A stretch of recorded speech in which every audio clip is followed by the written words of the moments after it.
Bonjour, c'est Tugun Sow, alias Haz, expert en système réseau et sécurité informatique, actuellement à Cypre de Paris, en 5e année. Donc, aujourd'hui, je suis là pour vous expliquer CTP, cette architecture que j'ai mis en place. C'est au niveau CCNA en sécurité, donc la configuration et sécurisation d'un switch dans un réseau local. Donc, sans plus tarder, on va passer à la configuration des équipements. Donc, on a une imprimante avec l'adresse de réseau. Notre adresse réseau est 172.17.200. Ici, on a 101. Là, la machine obtient automatiquement une adresse IP auprès du serveur DHCP. Donc on a .254, notre routeur qui nous mène à l'extérieur. Et au niveau du switch, on a un VLAN, on déclare un VLAN qu'on va assigner une interface de .241. Donc l'adresse du VLAN sera le .241. Ok, sans plus tarder, nous allons commencer par ici. Non, là, on va commencer par l'imprimante. Ok, donc on vient ici. Le nom déjà c'est déjà bon, donc c'est déjà fait. L'adresse MAC, on le supprime, donc nous on veut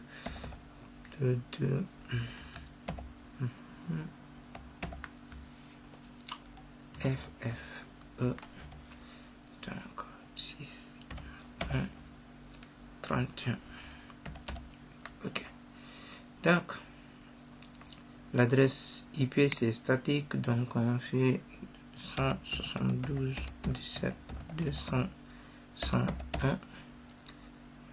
Le masque c'est /24, donc on fait 255. Ok, donc la passerelle, pas de passerelle.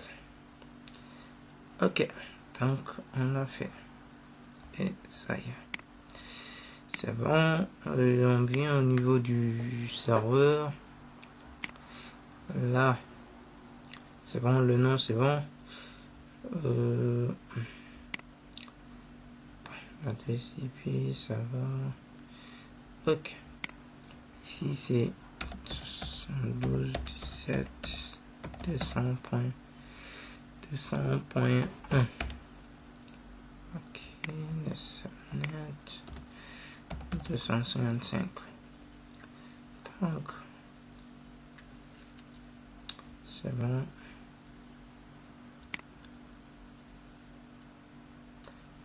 Le gateway 172.17.200.254. ok, DNS serveur c'est la même chose, on peut copier ça, on le colle ici. Donc puisque c'est le même DNS, donc on peut ne pas le mettre, on peut ne pas le mettre, comme on peut le mettre, ça fait rien. Donc mais moi je le mets. Ok, donc on vient ici, c'est bon, statique c'est bon, ça c'est bon.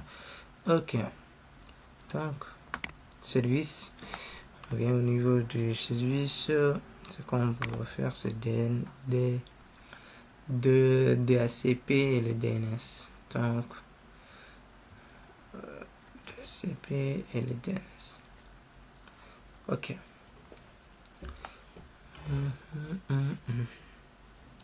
Nous ici 172.17, ça commence de 0.51.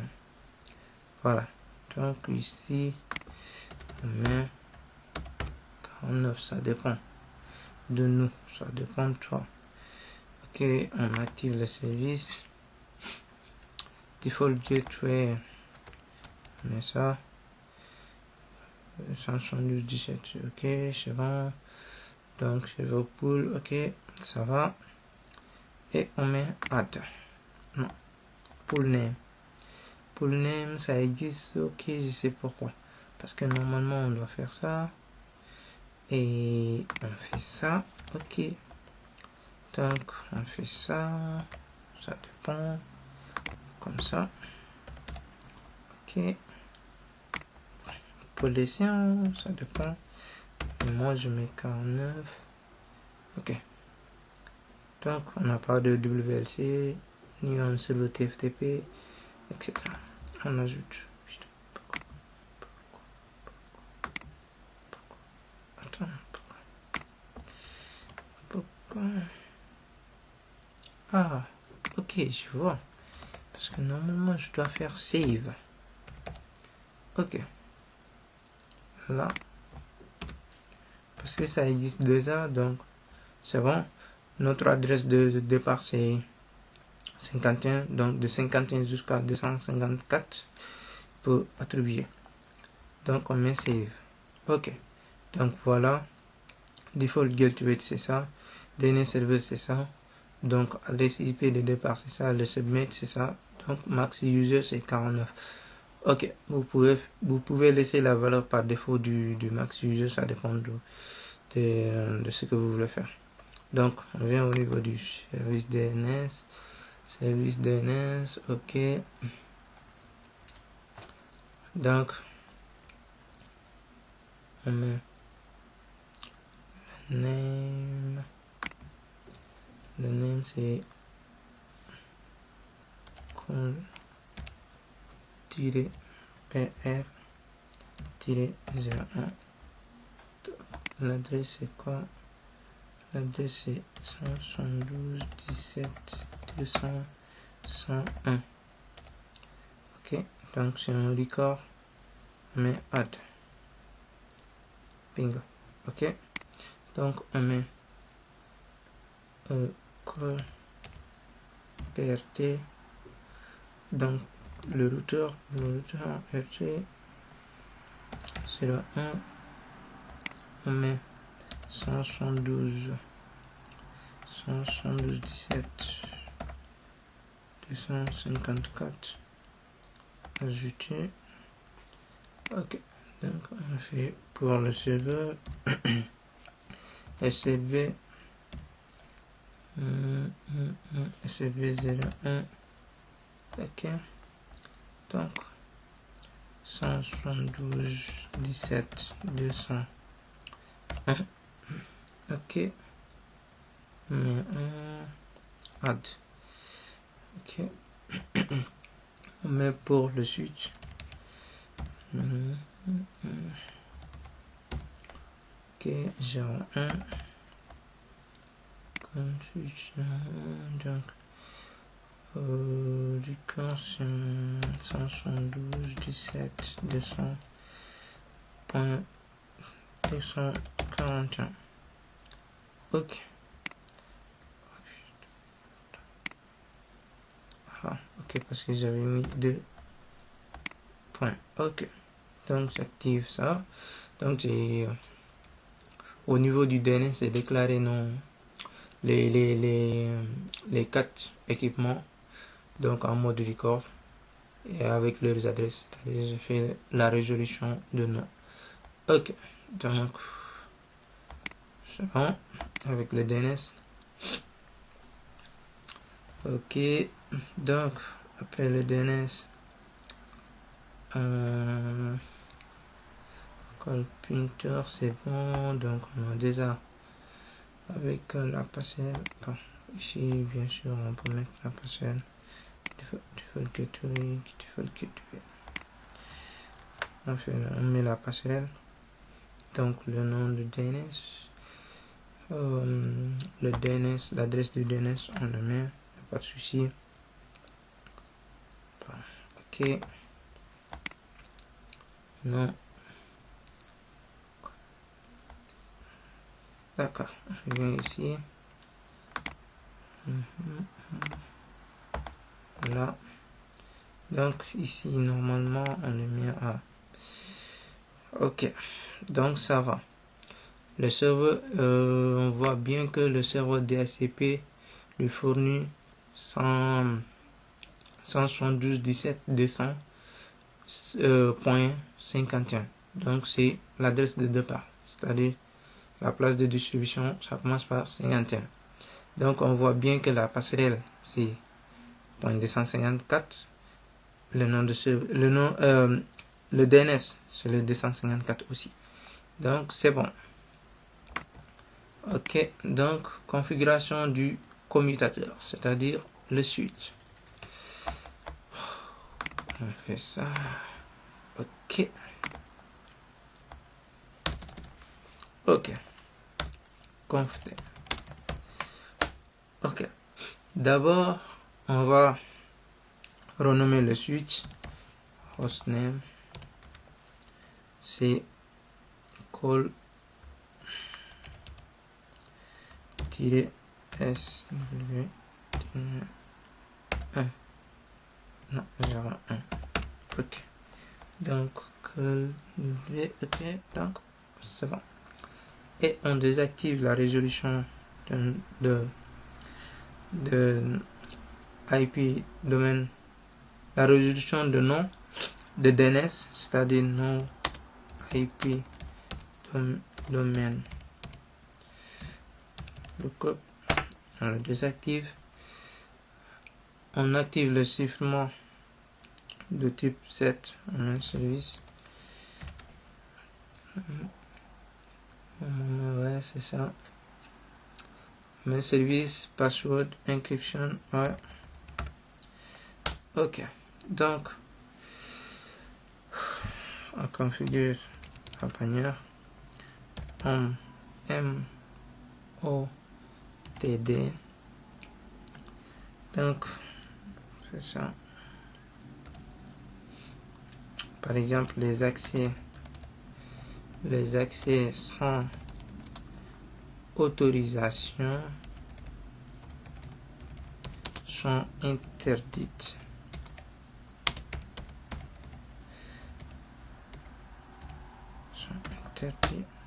Point. Ok, donc on vient de configurer la bannière. On active la protection enable secret class, enable secret, le mot de passe est classe. Donc voilà, et on crée un utilisateur username du nom admin, secret le mot de passe pour chiffrer le mot de passe, mais par exemple any. Donc ça dépend. Donc on va passer maintenant à l'accès à la console. Line console 0. Ok, donc password par exemple Cisco. Ok, login pour dire que on doit se loguer en local. Login synchronise pour synchroniser les logs. Et on met exit. On fait la même chose pour les VTI. Line VTI. Donc 04 et line VTI 04. Donc on met password, on peut mettre toujours classe pour ne pas. Ok, donc login local. Bon, on met d'abord. Ok, c'est pas grave. Donc après on va le mettre login synchronise. Ok, donc on met exit. D'abord parce qu'on doit activer le transport port SSH pour la connexion à distance à travers SSH. Mais avant ça, il faut d'abord déclarer le nom de domaine, ensuite créer une clé RSA, puis activer, puisqu'on avait dit qu'on va utiliser uniquement la version SSH 2, activer la version SSH 2 et ensuite se connecter au niveau de line VTI pour déclarer le transport input SSH. Donc on met domaine IP domain name, IP domain name formation point local. Donc on met crypto key generate RSA pour voir.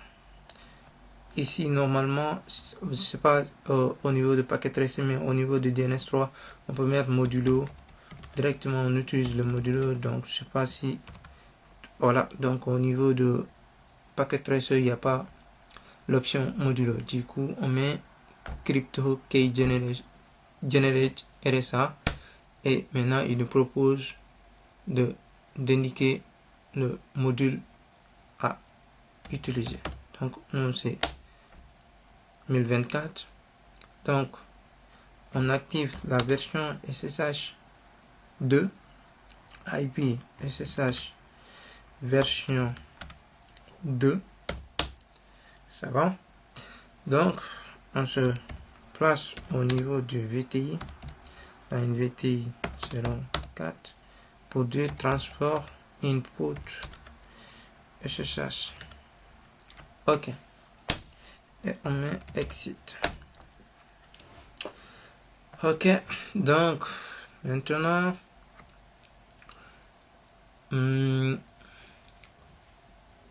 maintenant on peut éditer, on peut afficher la version SSH pour se rassurer est-ce que réellement on a la version SSH 2. Donc je mets and show IP SSH. Voilà, on voit bien que on a la version 2. C'est bon. Ok, donc maintenant ce qu'on va faire, on va passer à la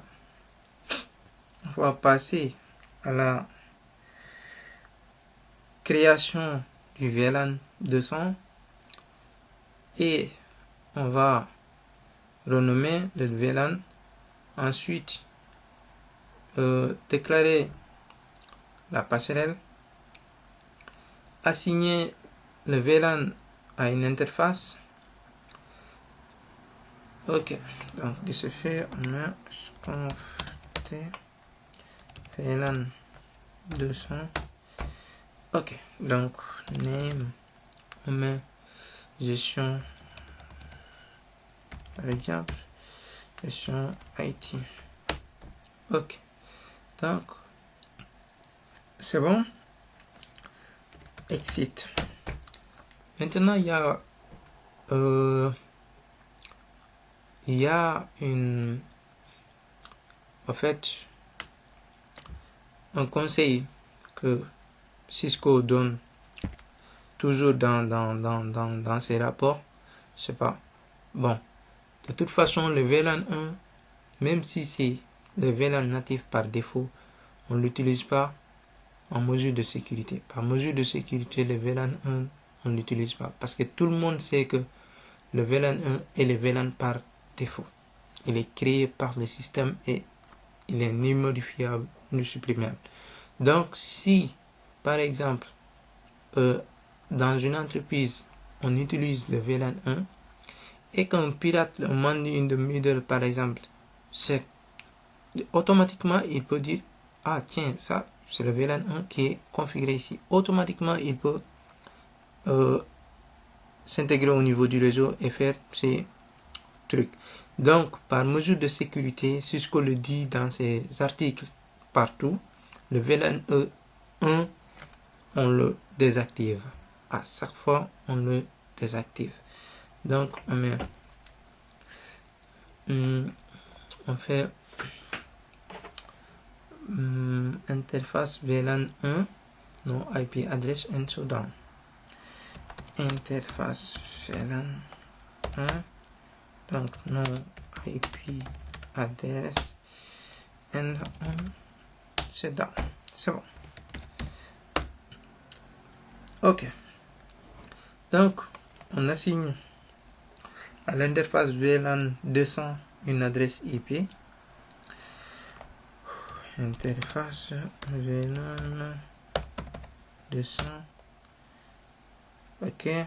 Donc, IP add. Non. IP add 172 17 200 241. Ok. Go. Oh putain. Point 0. Ok. Donc, nous shutdown. Exit. On déclare la passerelle IP default gateway 172 17 200 254. Donc, on a déclaré. Ok, c'est bon. Après, ce qu'on va faire, c'est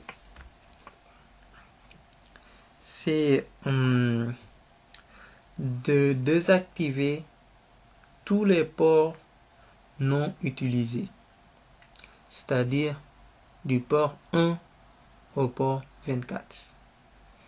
Donc, tous les ports non, en fait, tous les ports non utilisés, bien sûr, on utilise le F1 01 X 01 01 ici 02 0 23, etc. Oui, mais ici, de préférence, on va d'abord désactiver tous les ports de 1 à 24 et on active les ports qu'on a besoin, le port qu'on a ici. Donc, de ce fait, on met en interface range F0, donc de 1 jusqu'à 24. Voilà. Donc, description desk port non utilisé. Utiliser. Ok. Donc, shutdown. On les désactive tous. Ok, on désactive tous les ports. C'est bon?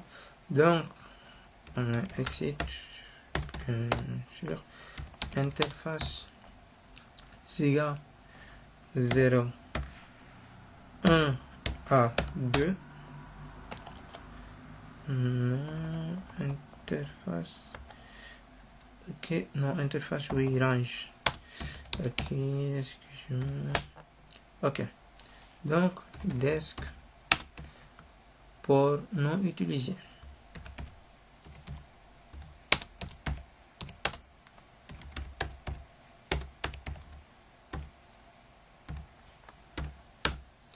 Ok, mais c'est là. Ok, donc, maintenant, on va activer ce que on a besoin.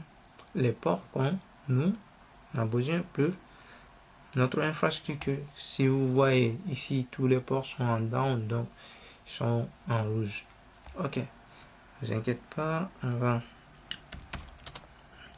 range F0 de 1 à 2, de 1 à 2, oui, 1 à 2, on s'active. Donc, description, bon, ici, bon, c'est pas la peine de mettre une description. De toute façon, on assigne à au VLAN et on active switch port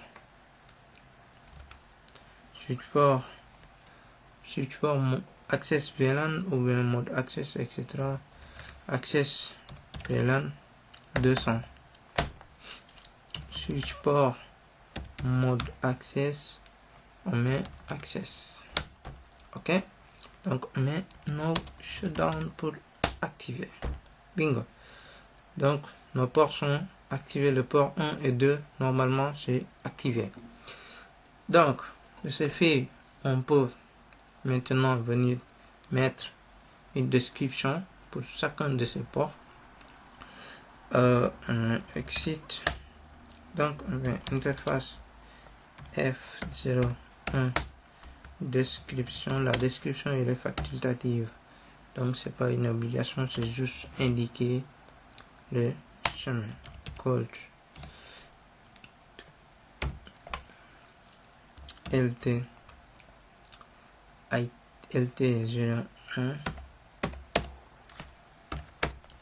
Ok, donc on met exit. Donc voilà deux description. Je rappelle juste la commande description call tirer print 01. Ok, donc ainsi de suite, ainsi de suite. Ok, donc maintenant ça reste le port 23 et le port 24. Donc soit on fait la même chose avec le port 1 et 2, soit on les active un par un, ça dépend. Donc moi je vais les activer un par un, ainsi que faire les descriptions, etc. Int F0 slash 23 d'abord. Donc desk vers call SLV de 01. Ok, donc un switch port access, non, switch port access VLAN 200, switch port mode access. Ok, no shutdown, exit. Donc on fait la même chose avec le port 24. Donc là c'est RT le routeur, RT01. ok, donc switch port access VLAN 200, switch port mode access. Ok, donc no shutdown, exit, bingo. Donc on a assigné nos interfaces au VLAN, etc. Donc on va tester la connectivité entre les équipements. Donc on fait un ping à partir du switch 172.17.200.51. Ah ok, oui, c'est vrai. Donc je dois faire end. Bon, je mets en write memory pour l'instant. Donc j'ai fait un ping 172.17.251. Ah, ça passe. Ok. On voit que du switch vers le PC, ça passe. Donc, on fait toujours un ping vers le serveur.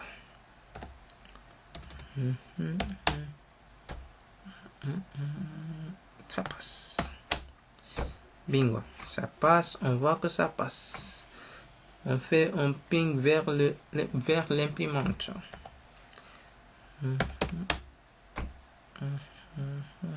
Ça passe. Bingo. Quand ça passe, c'est bien ça. Ok. Donc, pour se rassurer que nos interfaces, c'est-à-dire nos ports sont bien en down, nous allons exécuter la commande show IP interface bref. Pour ce IP interface status, etc. Donc pour voir le VLAN assigné, etc. Donc on met show IP int bref. Bingo. Donc on voit que ils sont en down sauf les trois interfaces. Non, les trois interfaces 1, 2, 3. Oui. Ok. Donc c'est bon. La communication passe et c'est bon.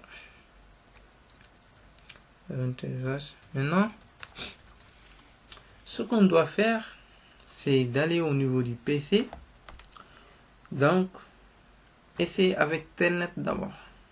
Par défaut, Telnet n'est pas fait. Donc, on ne peut pas se connecter. Ça, c'est juste un test. Mais après, on va se connecter avec, bien sûr, SSH. Telnet 172 17 200 241. Ça ne marche pas. Ok. Ça, c'est évident. SSH-L admin. Oh, c'est pas grave parce qu'on n'a pas donné des privilèges au niveau de. Ok, c'est pas grave. Donc 17 241. Ok. C'était ini. Voilà. Donc, à partir du PC, on parvient à se connecter au niveau du switch avec l'utilisateur admin. Bien vrai, normalement on doit faire privilège 15, etc. Donc, mais c'est pas grave. On parvient quand même à se connecter. Mais enable, normalement il nous demande un mot de passe. Donc le mot de passe c'était classe. Ok. Bingo. Donc ça, conf t.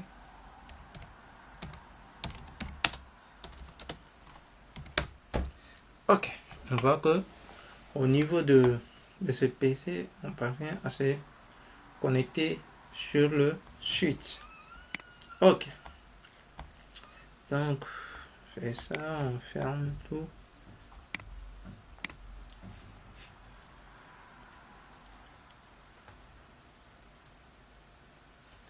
Ok.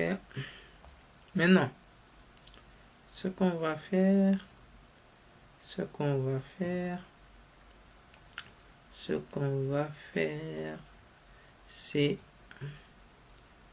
maintenant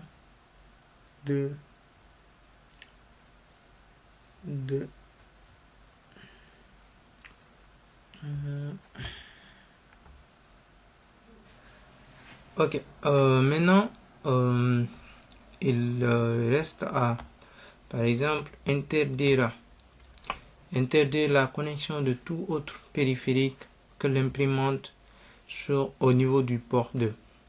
Donc, le port doit rester actif après une violation et une trace de violation doit être gardée.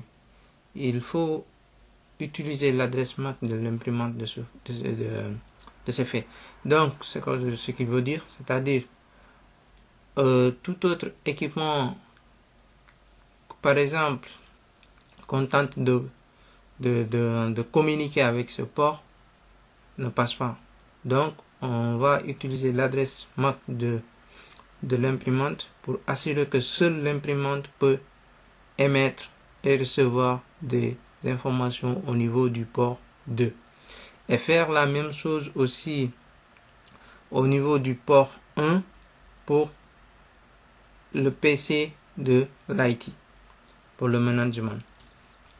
Ok, donc voilà, elle est toujours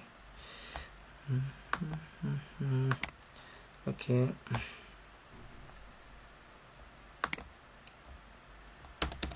Voilà, donc on fait ça, on met conf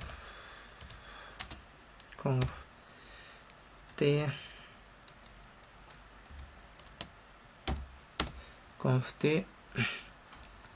donc on fait switch port security. Non, on rentre dans l'interface d'abord, interface 02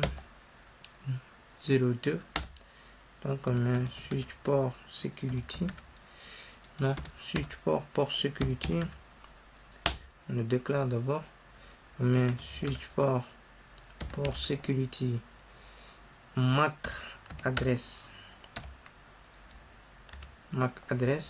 donc on vient copier ce MAC adresse là, on le colle ici,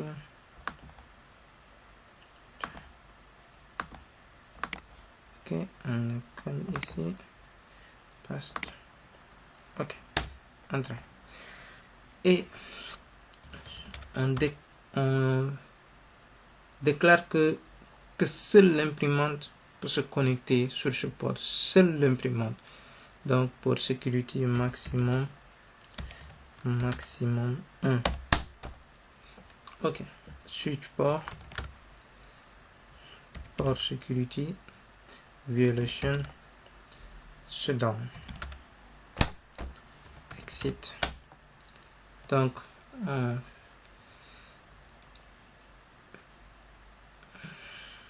non, pas shutdown ici. Putain, je fais une erreur. Ça doit pas être shutdown, ça doit être restrict. No, ok, c'est pas grave. Shutdown. On met non no, donc on annule et ça doit pas être shutdown. Donc on met restrict pour dire que seul lui qui peut y aller. Restrict. Ok, donc on met exit. Donc on fait la même chose pour F01, switch port security, switch port security sticky. Là on ne déclare pas son adresse. Pour ce directive MAC adresse, oui, sticky. Ok. Donc switch port security maximum 1, switch port security violation restricted. Ok, donc on met un show, on fait un show pour voir, un show port security. Voilà, donc on est en mode restricted ici. Donc 1 et 2, quand on fait le port security, c'est bon. Non, ouais, parce que ici ça doit pas être restricted ici au niveau. Non, ça doit pas être restricted. Ok, donc je mets un white, je viens conf t,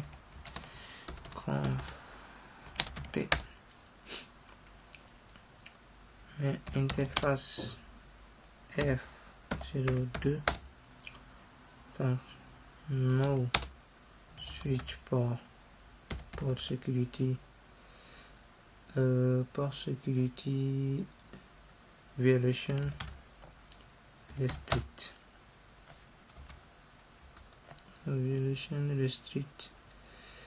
ok, restrict, no violation shutdown.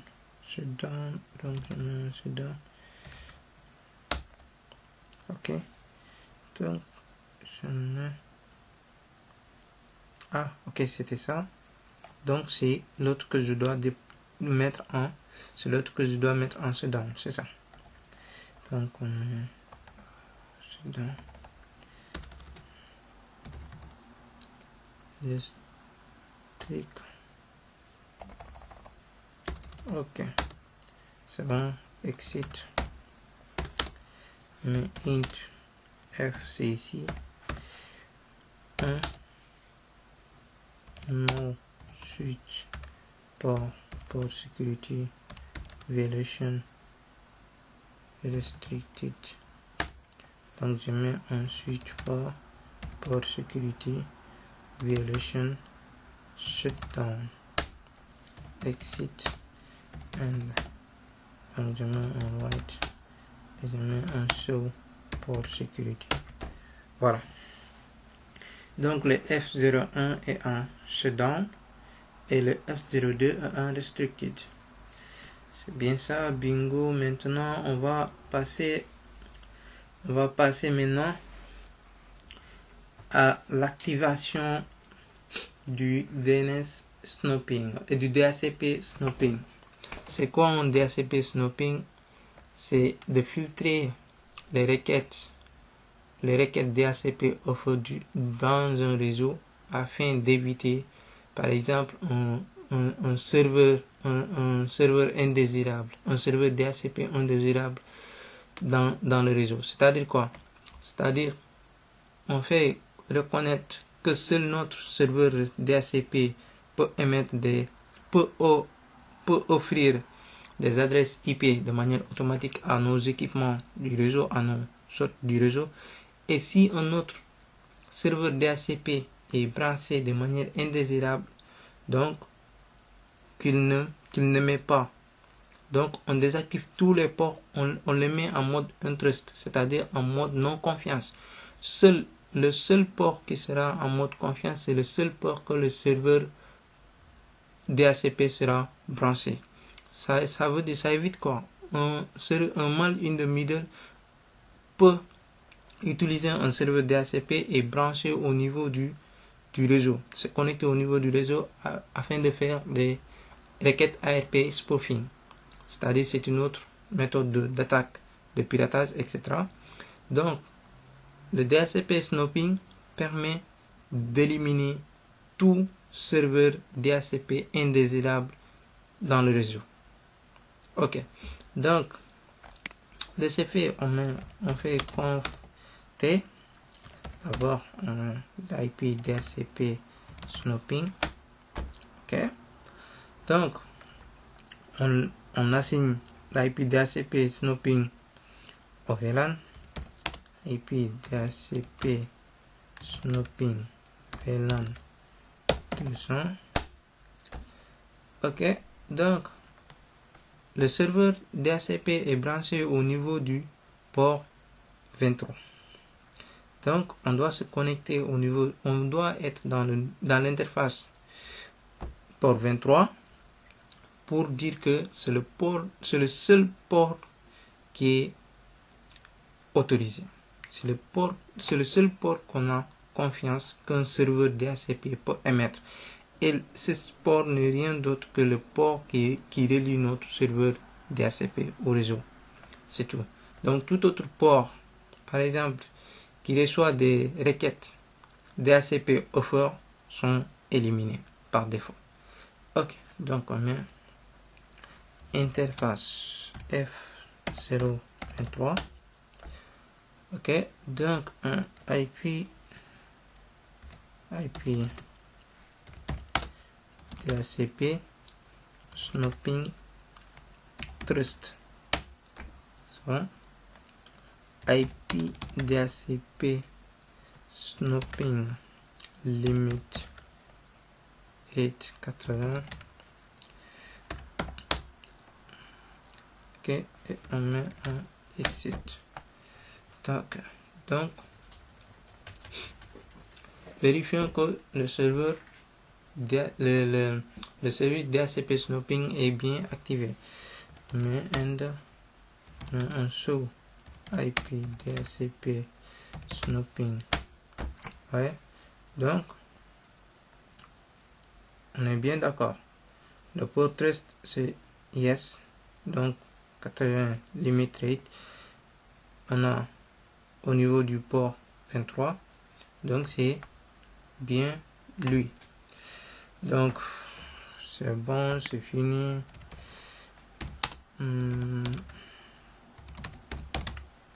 Ok, voilà. Donc, on est arrivé à la fin.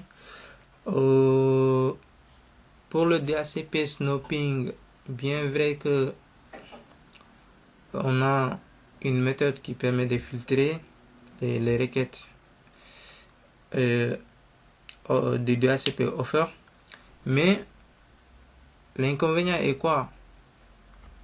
Un attaque peut se considérer comme un client, c'est-à-dire comme celui qui reçoit une adresse à partir d'un serveur DHCP. Vous voyez? Donc, dans ce cas, qu'est-ce qu'il faut utiliser? Quel service à mettre en place? Donc, ce que je vous conseille, je peux vous le dire, ok, c'est le DAI, Dynamic ARP Interception. Donc, son rôle, c'est quoi? Je vous conseille d'aller faire des recherches vous-même et voilà, trouvez vous-même et normalement, c'est pas compliqué, c'est juste 4 ou 5 lignes et puis ça va quoi. Donc, lui, son rôle, c'est quoi? C'est de faire correspondre qu'une adresse IP d'une machine correspond exactement à une adresse, à l'adresse MAC, à son adresse MAC. Donc, puisque le pirate peut se considérer, donc pour éviter le DHCP Snoping, il peut se considérer comme un client. Donc, je vous laisse l'occasion de découvrir vous-même et bientôt pour une autre vidéo plus. Et merci à toujours, comme je le faisais dans mes tutos, merci à Monsieur Racine depuis Sénégal, franchement, voilà, et mes amis, tout, Ismaël, Mazou, Kevin Eboa, Sipenfo, donc il y a Malal Mamadou Si, donc Moussa Baradji, voilà quoi. Et mes amis du côté du Sénégal aussi, voilà. Mansare Babaseni, tu vois, Mohamed Gaye et tout. Et merci et à la prochaine.